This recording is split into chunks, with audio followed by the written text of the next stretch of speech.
Mark Rogers TV talking some BYU football. And of course, the best way to do that is to bring in Mitch Harper from the Cougar Center. That's his podcast, and also with Rivals covering BYU football and basketball. Mitch, it's been a while. How you been? Hey, doing great, Mark. It has been a while, so I'm happy to kind of get back in the saddle and talk some BYU football. And, it might be only March, but it's always a good day talking some college football. Yeah, and I think you've got some information for us, just because unlike most of the teams across the country, Mitch, BYU's got the whole spring session in the books, all wrapped up, everything over following the spring game. So what are your impressions based on some of the things that you knew maybe needed to be cleaned up or addressed? And what are your thoughts about how the team looked this spring? Yeah, year two under Kalani Sitake, and the theme around BYU going into this season, coming off a 9-4 year in year one under Kalani, has been more comfort.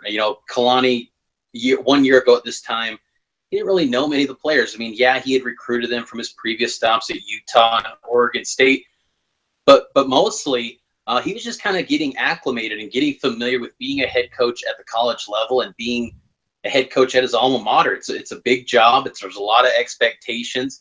It's a difficult job, but it's one he's really embraced. So now in year two, he's feeling more comfortable. His whole staff is back. He's got a list of players that are returning. Yeah, he's had to replace some stars throughout spring, but overall, there's a comfort level at BYU in year two under Kalani. And I think that's been one of the more notable things that I've taken away from this spring camp this past month. Hey, Mitch, for a team that in 2016 that we got comfortable with in certain areas and saw them play a rugged schedule, especially those first 6 to 8 football games, what are going to be some of those differences that we see in 2017, or things that still need to be settled as we head toward August camp? I think with BYU, one of the big things to always try and focus on with the Cougars is depth, because they're in a unique situation, Mark, where they're trying to walk and talk like a Power 5 team, but they're not. They're in that. They're also not a group of 5 either.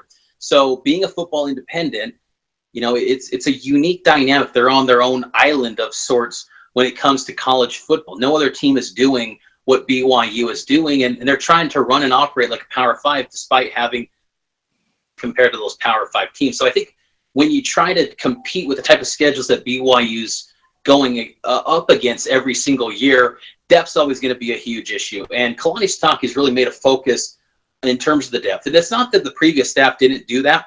I just think you're seeing a bit of a different culture change under Kalani Sitake when it comes to recruiting and trying to be really aggressive to get the best 85 scholarship players. Because in years past, you've seen BYU have about maybe 20 to 30 guys where you kind of paused and thought, are they scholarship-worthy players? Because they can't be turned to in games, and they're not getting an opportunity to develop, and they're just kind of taking up a scholarship, and that could go elsewhere. You look at this roster now, seeing spring ball take place and the type of talent that's accruing under Kalani Sitake, it's noticeable. And you're seeing more capable players to where their second and third string is being more competitive and pushing the first string. Because BYU, they've always had a really good top 22. BYU's starting 11 on both sides of the ball can, year in, year out, pretty much for the most part, compete with most teams around the country. I really believe that. Case in point, last season, where BYU was kind of the cardiac Cougs, if you will, where every single game it felt like was going down to the wire. But they got to improve in the depth. If you want to go up against the type of schedules they're facing, and this year is no different compared to what you're seeing in years past, out of the gates, it's daunting. So you got to have the depth, you got to develop.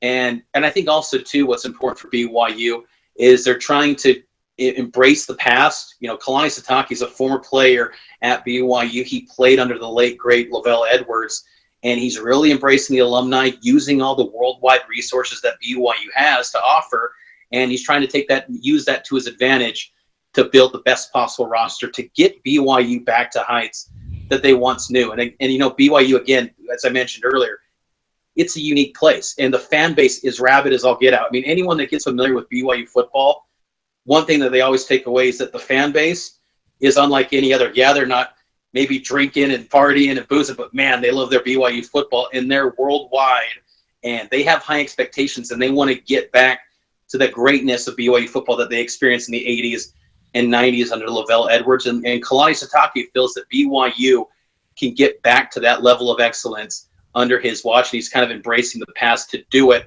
And it's been a good, positive result thus far for Kalani Sitake.